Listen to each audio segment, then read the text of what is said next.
Hello and welcome back to the Red Path. So we've had our hands on the codex for a little while now, week, maybe two, hopefully anyway. I know there's been a lot of issues in getting hold of a lot of our models and books and everything else, but hopefully you've at least been able to read it through whatever means necessary and are getting ready to or already having some super fun games with our new codex because it's absolutely amazing and I love it. Anyway, anyone who's been a viewer of the channel for a while knows something about me is that I really like janky bullshit. Not in a way that I would actually recommend using most of it competitively or certainly in friendly games, but just something I enjoy doing is finding how rules can be broken or bent or pushed to the very limit of what counts as actually being usable. And this is generally more of a thought experiment for me in making sure I fully understand all the interactions that can and can't happen on the tabletop. But because some of them are just downright hilarious, I often sort of talk about them, share them, make videos on them. For the most part, I would not recommend you using these because they are very much a raw versus right argument and feels bad. But there's a couple that are pretty fun and actually quite useful. There's certainly one in here I would recommend any World Eaters player remembers because it will help and it is absolutely legit. It's not feels bad or anything like that. So we're going to jump in. We'll do the absolute worst bullshit first. Because it's funny and it has been talked about a little bit online. You've probably heard of it if you're in any World Eaters specific groups or any competitive groups, anything like that. So on the way back from the LVO, I was sitting in the airport waiting for my flight and just kind of thinking about what kind of shit we could pull.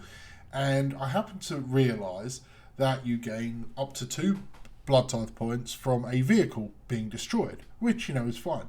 But I also remembered that transports previously in Nephilim and now in Arks of Omen, if they do not have a unit embarked inside them at the start of the first battle round, they are immediately destroyed. So I hurriedly went on and looked at the actual rule for that, and I should have it on the screen right now.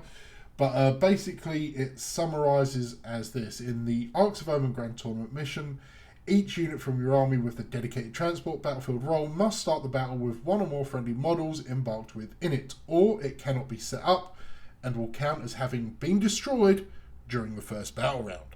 Okay, so you probably see where I'm already going with this. So the rules for Blood Tithe are each time a unit is destroyed, you gain 1 point. At the end of each phase, if any character, monster, or vehicle units were destroyed, you gain 1 additional. So in theory, and I don't agree that you should ever play this, and I'm not 100% sure it really works, but in theory you could start one of your rhinos, or 2 of your rhinos if you wanted, without any troops inside them, and at the start of the game they'll just immediately be destroyed, and they count, per the rules of Arks of Omen, as having been destroyed during the first battle round. So at the end of the first battle round, at the end of the morale phase, basically, you'll gain 2 blood tithe points. It's not super helpful, and can be a bit of a bad trade. 80 points for 2 blood tithe points could be great, could be terrible. But it's just a weird interpretation of the rules. I put a rhino on the table here just so I could take it off for the example. Anyway, so that's that. I 100% recommend you don't do this in a game, but it's just funny to me that the rules can be kind of interpreted in such a way. So the next thing I want to talk about is the 8-bound, basically the 8-bound, and their interaction with the Lord Invocatus's Road of the 8 Bloody Steps, his warlord trait. So anyone unfamiliar, at the start of the game, core units, so not infantry but core units, but 8-bound are infantry, within 6 inches of the avocado may make a pre-game normal move. Units within 9 inches of him. I forgot it was 9. So any core units within here, 2 of them, plus himself, will be able to make a normal move at the start of the game. So this is fairly standard, very similar to Apoplectic Frenzy and other things. But let's look at this. Our opponent has pre-game moved. They're a Sisters player, and they've used they've got Dominions, I think they are, inside, which allows them to make a 6-inch normal move at the start of the game. We're assuming they're going first because they would have to use their rule first. So they've pre-game moved their Rhino out 6 inches.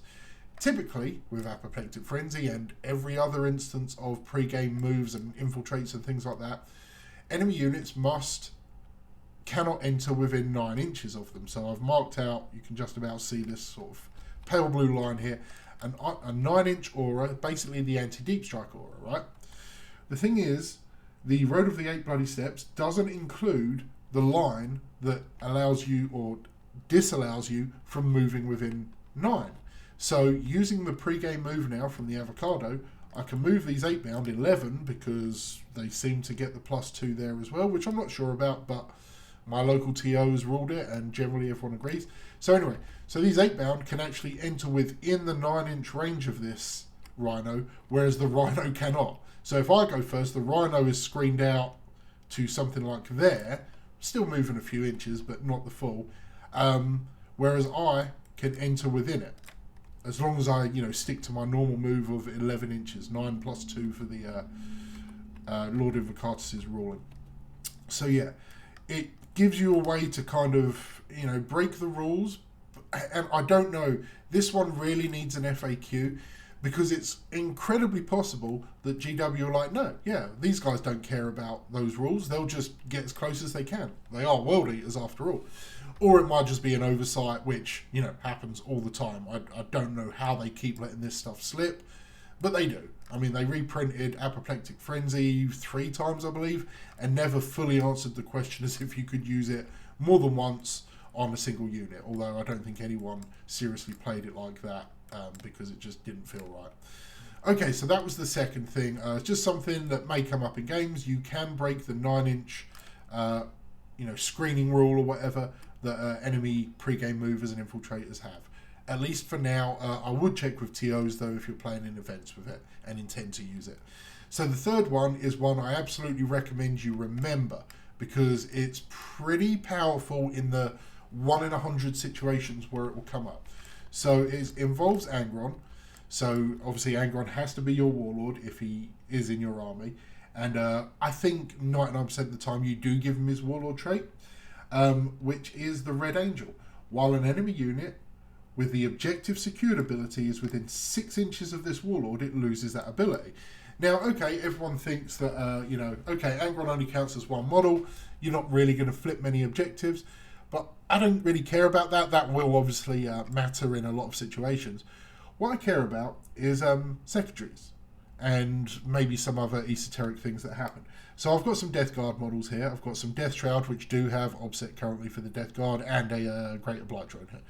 So what we've got here is basically the closing stages of the charge phase of the Death Guard player's turn. They have decided to spread the sickness with these Death Shroud, which is a Death Guard specific action, which basically means one infantry unit from your army can start to perform this action at the end of your movement phase if it's within range of an objective marker that you haven't previously contaminated. It's completed at the end of your turn. If completed, if that unit that performed the action has OBSEC, it is auto-contaminated. If it does not have OBSEC, they have to get a 4+ to contaminate it. So at the moment, these Death Guard Terminators are just scoring, I believe, 4 victory points for the Death Guard opponent. However, like I said, this is the end of the charge phase. They elected not to charge Angron with the Blight Drone here because they realised it would maybe do a wound or 2 and then just get absolutely rinsed. So what we do at the end of the charge phase is we heroically intervene with Angron. You see this position here. We will pile in, as far as legal. We'll kill that, no worries. Then we'll consolidate. We don't even need to at this point, but we go here. Now, you can see these Death Shroud are within 6 inches of Angron. They do not have OBSEC anymore. So they do not auto-complete that at the end of their turn. They have to roll a 4 up, which is obviously a 50% chance of getting 4 victory points, which is huge, because if they fail it, that means they have to do this objective again if they want to get it. They might still pass it, and there are some army secondaries out there, I didn't have time to read everything, that will not complete until the next command phase if they're not OBSEC. So you can actually delay someone by an entire turn. So it's something that's very important to use. I would definitely always clarify with your opponent if you're playing them and they're taking like an action secondary or potentially some of the mission, like tertiary action things. If it requires OBSEC to complete the turn, end of the turn, or if it's something that if they don't have OBSEC, it completes in their next command phase. So being able to position Angron in their turn, because, you know, they will counter that by just deploying outside of his 6 inches. But if you get the heroic, or they charge you and you get the free pile and consolidate movement, try and get that. Try and position in such a way that you can break their OBSEC and potentially deny them victory points. It's just a nice little way to swing some points, and probably won't come up as often as Angron's, you know, denying OBSEC there, to swing objectives where you have an OBSEC model on there, like Berserkers or Jackals or something. But this will come up. I'll guarantee you play 10 games, someone's going to run a secondary where they need OBSEC to auto-complete it, essentially. And if you can counter that, that could win you the game. So this, of the 3 tips, I guess, or whatever you want to call it, this one, absolutely, you need to remember it and you need to try and use it if it's going to help you. The other 2, yeah, the first one definitely don't use. It's really a really bad way of playing the game. The second one, check with TOs, because it's just hard to tell exactly what GW means anyway. But specifically here, like, they do know what they're doing. It could be a case of it's future-proof for 10th ed, and that's just a core rule that you can't, you know, move within 9 inches pre-game. But we don't know because we don't have those rules. So until it's FAQ'd by GW, check with your TOs or your opponents, and just make sure everyone knows what's going on so it's not a feels bad gotcha. But this last tip with Angron turning off OBSEC, remember it. Ingrain it into your brain. Hammer it via the nails. Do what you need to do and remember it, because I'll guarantee you at some point it will help you out. Anyway, there's the first 3 bits of jank I've noticed from the book. There is some other stuff, but I'm kind of working on some other videos right now to try and get the most out of some other aspects of the codex. So anyway, until next time, folks, stay healthy, stay safe, and kill, maim, burn.